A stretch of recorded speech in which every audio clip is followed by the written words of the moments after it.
नमस्कार मेरे प्यारे YouTube फैमिली, और मैं हूं सचिन। आज मैं आपको सुनाने जा रहा हूं एक सच्ची कहानी जो मेरे ही गांव का है। कहते हैं ना, शहर में कभी भी डरावनी घटना या भूत पाटों की कहानी अक्सर आती है तो वह लोग इसे अफवाह और एक सुनी सुनी कहानी मान बैठते हैं। उन्हें इन सभी बातों पर बिल्कुल भी विश्वास नहीं होता है। ठीक ऐसे ही मेरे गांव के एक लड़के रमन के साथ हुआ। यह कहानी उस 18 साल के लड़के रमन की है जो बचपन में पढ़ाई करने शहर चला गया था। जब उसके दादाजी की तबीयत बिगड़ी तो रमन को गांव बुलाया गया। पर शहर में पढ़ाई करने के कारण और डिग्री पाने के कारण रमन के अंदर बहुत ही ज्यादा घमंड आ गया था। दादाजी ने उसे चेतावनी दी थी, रात होते ही जंगल के रास्ते से मत जाना। लेकिन शहर में रहकर पढ़ाई करने वाले रमन को ऐसे बातों पर विश्वास नहीं था। उसे लगा कि ये सब केवल कहानियां हैं। क्या रमन ने अपनी दादाजी की बात मानी? और जंगल की ओर जाने के बाद उसके साथ क्या हुआ?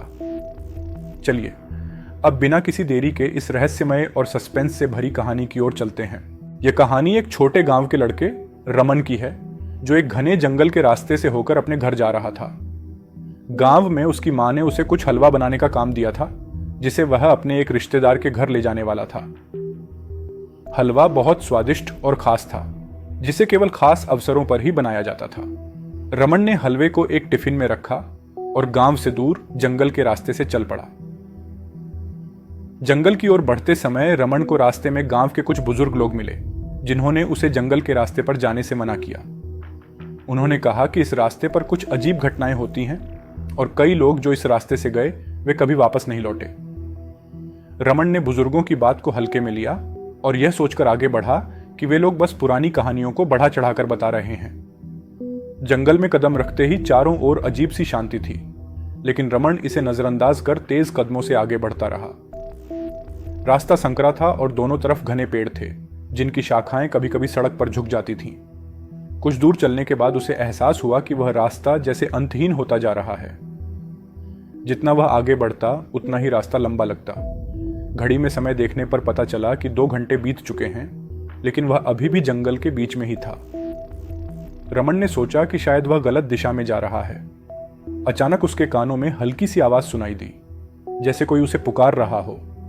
आवाज बहुत धीमी और अस्पष्ट थी, लेकिन वह स्पष्ट रूप से अपना नाम सुन सकता था। पहले तो उसने इसे अपने मन का भ्रम समझा, लेकिन जब वही आवाज बार बार आई तो उसका दिल तेजी से धड़कने लगा।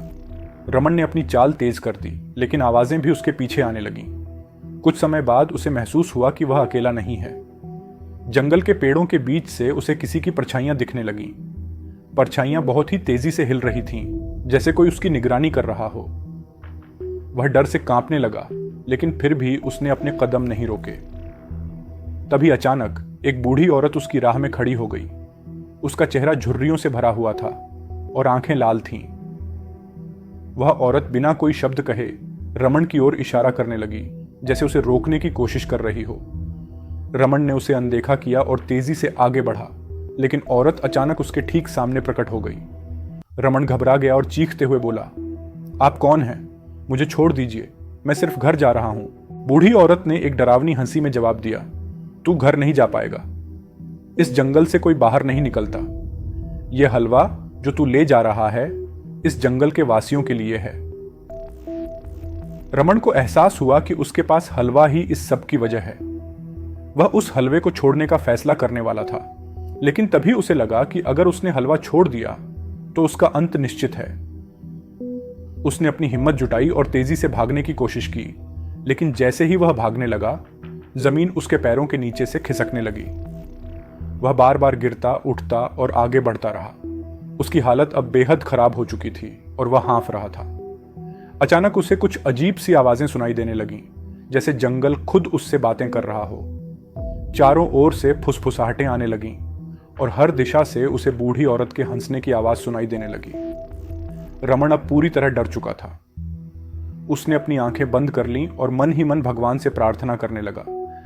तभी उसकी नजर सामने एक छोटे से कुटिया पर पड़ी। वह तेजी से उस कुटिया की ओर भागा, क्योंकि उसे लगा कि वहां उसे कोई मदद मिल सकती है। कुटिया में पहुंचते ही दरवाजा अपने आप खुल गया। अंदर एक साधु बैठा था जिसने उसे देखा और मुस्कुराया। साधु ने उसे अंदर बुलाया और कहा, बेटा, तूने जो देखा वो इस जंगल का भ्रम था। इस जंगल में जो भी हलवा लेकर आता है उस पर जंगल का श्राप लग जाता है। यह श्राप केवल तभी खत्म होता है जब वह हलवा इस कुटिया में आकर साधु को दिया जाता है। रमन को अब समझ आ गया था कि उसे हलवा साधु को देना है। उसने बिना किसी देरी के हलवा साधु के सामने रख दिया। साधु ने हलवे को देखा और फिर मंत्र पढ़कर उसे जंगल के वासियों को अर्पित कर दिया। कुछ ही पलों में चारों ओर का अंधकार छंट गया और रमन को एहसास हुआ कि वह अब सुरक्षित है। साधु ने उसे आशीर्वाद दिया और कहा, अब तू सुरक्षित है बेटा, जा, अब तू घर जा सकता है। रमन ने साधु को धन्यवाद दिया और तेज कदमों से जंगल के बाहर की ओर चल पड़ा। अब रास्ता स्पष्ट था और उसे कोई भी परछाई या आवाज परेशान नहीं कर रही थी। जब वह जंगल से बाहर आया तो उसने चैन की सांस ली और खुद को फिर से सामान्य महसूस किया। घर पहुंचते ही उसने अपनी मां को सारी बात बताई और मां ने उसे गले लगाते हुए कहा, यह जंगल बहुत पुराना और रहस्यमय है, अब कभी भी इस रास्ते से मत जाना। रमन ने मां की बात मान ली और उसने कभी दोबारा उस जंगल की ओर रुख नहीं किया। लेकिन वह दिन हमेशा उसकी यादों में बसा रहा, जब वह एक साधारण हलवा ले जाते हुए एक भयानक